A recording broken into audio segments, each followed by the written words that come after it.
Hello friends, তো দেখো আমি এখন দুপুরে রান্না করছি। তো কী রান্না করছি চলো তোমাদেরকে আমি দেখাবো। তো দেখো, এদিকে আমি চিংড়ি মাছ দিয়ে পটল করছি, এখানে পটলের মশলা কষাচ্ছি, আর এদিকে আলুর ডাল করছি। এদিকে আলুর ডাল করে বসানো হয়ে গেছে। তো এদিকে আলুর ডাল করছি, আমি আলুর ডালের মশলা। আর দেখো, তোমরা এটা কি বলো আমরা জানি না, কিন্তু আমরা এটা বলি দুষ্খুশি।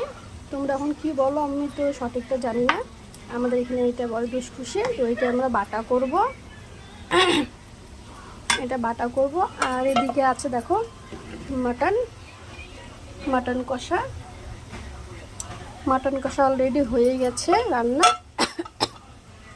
আর এদিকে তো আলুর ডালের মশলা করছি গাইস।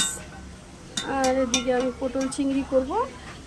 তো পটল চিংড়ির যে মশলা আমি এখন কষাচ্ছি, তুমি দেখতেই পাচ্ছ।